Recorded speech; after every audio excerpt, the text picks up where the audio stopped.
tool which is used at the workplace extensively. Excuse me, ma'am. Yeah. Sorry, ma'am. Ma'am, can you please let Abhishek Swain in? He got disconnected, I guess. Where am I? Participant, admit all. I've admitted all the students. Thank you, ma'am. Okay. So we will look at the Johari window. It is two researchers, Joe and Harry, who proposed a model for generating self-awareness. That perceptions are a part of the human, what should I say, human being. Therefore, one way to overcome perception is to generate awareness and build effective teams. Perception influences team performance. It influences relationship between a manager and his team, relationship that exists within members of a team. So the Johari window is a concept and it is extensively used in the work world. It is a model to encourage, I carry perceptions about myself, forget everything else. I think that, I am not good enough in a certain area, or I overthink my capabilities. It is good, therefore, to open up and take feedback from others. So the Johari window says that this is a model that helps us understand how we come across to others. That everything about me, there is a lot that is known to me. Give me a moment.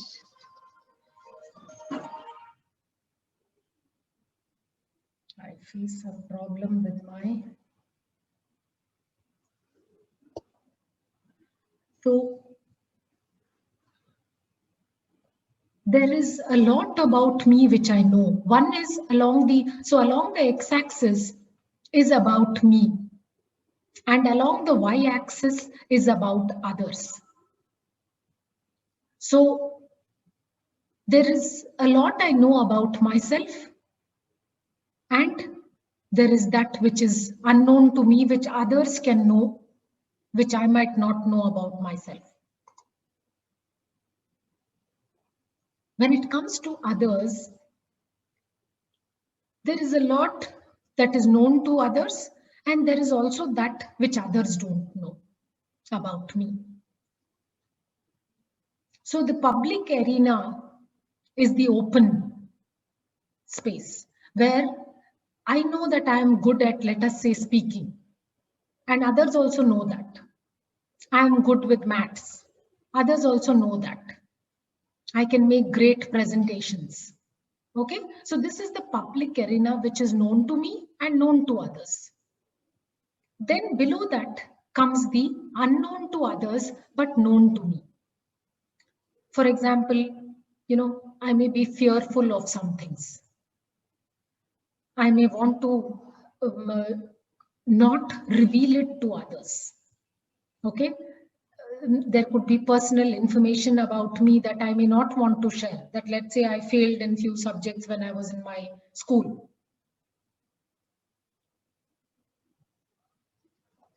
So there is a part of me which is hidden, and I intentionally hide it. I avoid others from knowing about it.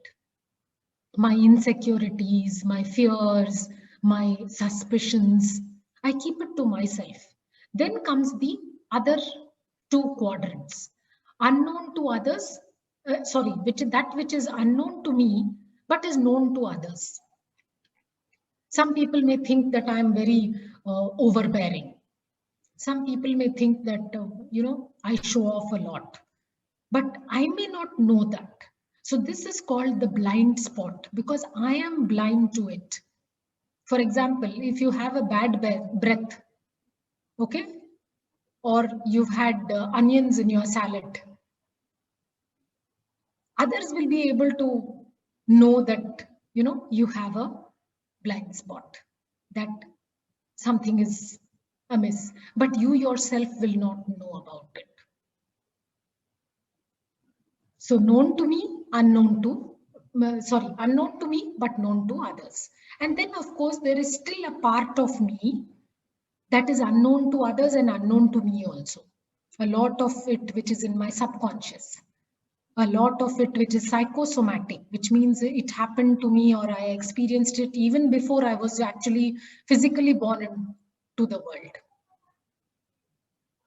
So according to Joe and Harry, this is an excellent tool that helps build trust between employees. So even now in organizations, teams spend, when they go for their team off-site or team gatherings, there is a small exercise they play. So if there are 12 members in the team, each of us will be given about 11 pieces of paper. On that paper, I will write the name of the other 11 members in my team, one paper for each member, and share with them things that I think the person is capable of. And every time we have played this game, so I might have played it at least 200 times with my teams or facilitated it for other teams. As HR, as a training manager, I used to host training programs. And every time people will be surprised. Oh, I didn't know that people think this way about me. It helps to overcome perceptions I may carry about myself. It also helps to know the perceptions that others are having about me. So for some unknown reason, they have reached the conclusion that I try to that I'm very bossy, for example. I may not see myself as being bossy. So I may want to change the way I come across to others. I am well informed. I read a lot. I know a lot. That doesn't make me bossy, but others think that I'm bossy. So often at work, the self-reflection tool of the Johari window is a useful tool that can be used. So with this, we come to the end of the topic of perception. Any questions anyone else has?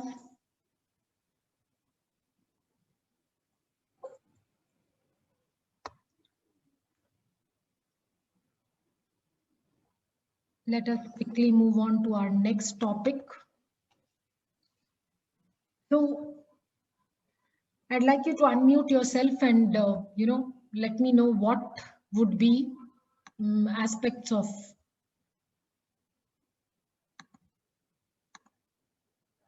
how many people are there? 52.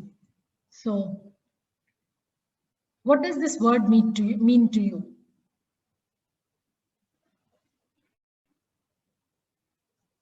When you hear this word, what thoughts come to your mind? The way we behave with others. Okay, very good. Good, Poshali. You talk about behavior. Okay. Anyone else? Ma'am, personality. Akash says it is personality. Okay. Anyone else? Ma'am, how we interact with others. How I interact with others. So again, it is about behavior. Good. Yes. Tell me, others? And the way we view. The way we view things. Okay. So you're saying there is an outlook. Ma'am, The way we talk to others. The way we feel about us. Okay. Feelings, manner, ma'am. The way we talk to others in situations. The way we talk. Yes. So, so it's true. A lot of you have already identified that. Okay. So it is about the way I think about what is happening around me. It is about the emotions that I associate with it. It is about my behavior. So we studied personality to begin with, which we said is a more stable and something which, forms in me even when I can't even think as a human being. Then we discussed perception, which again, I don't have too much control over me. My upbringing, my experiences determine that I carry some perceptions. And people like, your grandmother or a very powerful uncle or a very authoritative father or a very, conscience driven mother or an aunt, people like this in our lives, they put these perceptions into your head. Like your grandmother would have told you, if the cat crosses the road, don't, wait, let 3 people go, then you go ahead. Someone else will tell you, don't go under a ladder, always go around a ladder. Someone else will tell you, short people are, clever, they are shrewd. So each one will have different, at a point in time when I'm still not sure, perceptions allow me to give some structure to my experiences. A lot about perception and personality cannot really be easily influenced. A lot of effort is required. I asked you to sign with your left hand or your non-dominant hand, and you found how difficult it is. It takes a lot of effort to overcome things like personality and perception. Attitudes, on the other hand, yes, you're right. It has 3 elements to it. So attitudes consist of 3 elements. One is the cognitive. There is a certain belief, there is a thought in my head that drives my attitude. And that thought has got an emotion attached to it. Good, bad, ugly, terrible, chalega, I don't care. So some emotion or feeling is attached to that thought. And then these 2 together influence my behavior. Okay, this thought and the emotion attached to it. So I look at somebody overdressed and talking a lot, and in my head, my belief is that these people are show-offs, or they're trying to act smart. My emotional feeling towards it might be negative. But there is another person in the class, same person they are viewing, and they feel, oh, good, yeah, smart girl, smart guy. And it determines your behavior. So the earlier person, discredits that individual and ignores that person. He's a show-off, he behaves like that, okay, and avoids that person or gossips against him. The second person who thinks, oh, so smart, will befriend that person. So our behavior is determined by our thoughts and the emotions that we attach to that behavior. And that is what is attitude. So by far, if we run with an example here, the professor gave, let's say, another classmate, Amit, more marks in the presentation than he gave me. In my opinion, we both presented the same way. So I begin to nurture a feeling that this professor is biased. I don't like this fellow. Okay, it's all happening in my head. Remember that. And very natural it is for me that the minute somebody, any other team member, says something about that professor, I will join that conversation and say, oh, yes, very biased person. I don't like his class, gives too many questions for us, asks too many, gives assignments too many. So it's determining your behavior.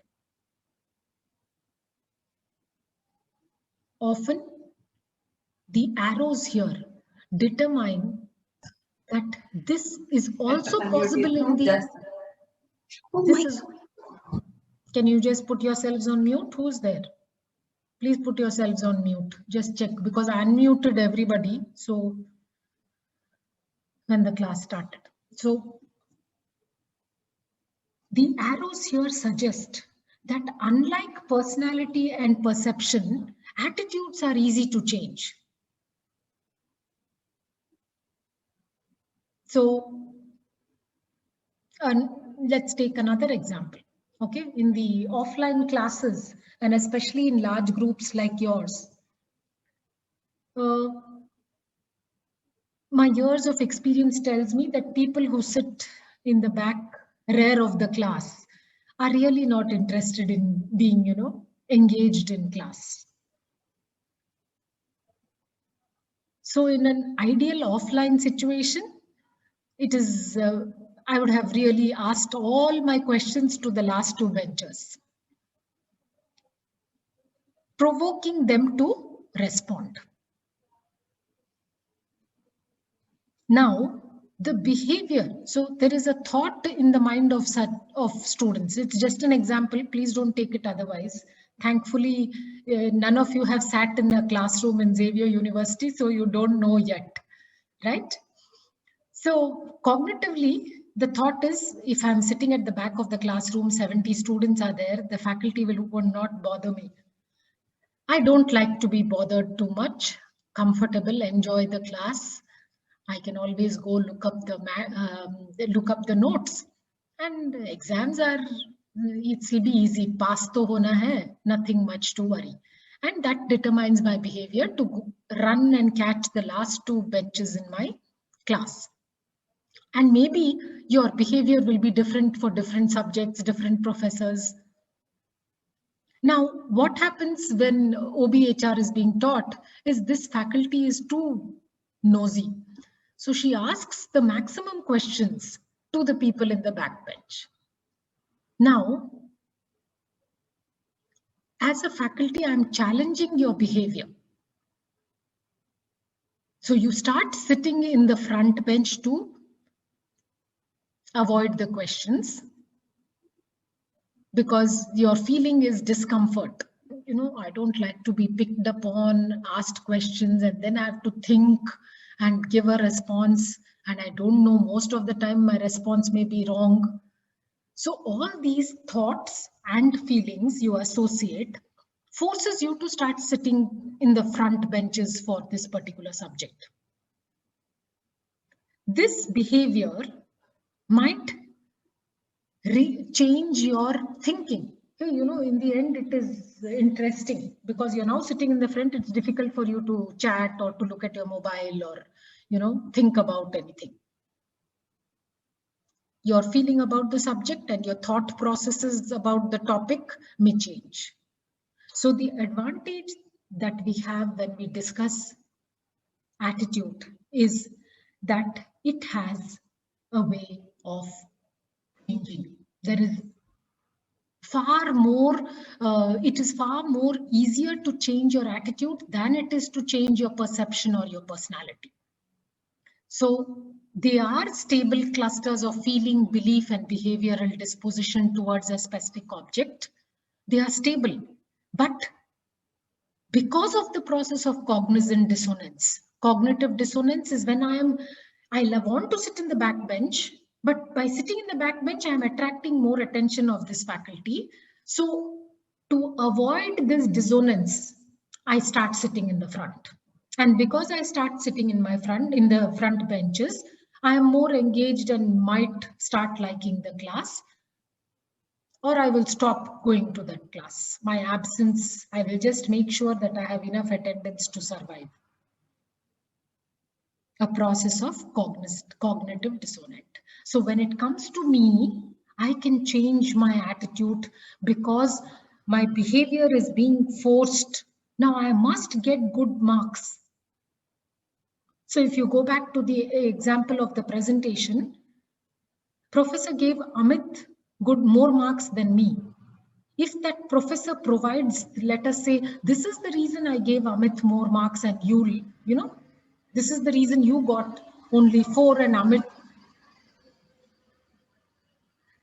Amit got 5. If I'm able to provide that clarity, then you are able to change your behavior. You now know what all you need to do to make a great presentation. Your confidence feelings go up about making a good presentation, and you now start putting your mind, changing your beliefs. Okay, the slide, I should make it like this. I should, put the points in this font.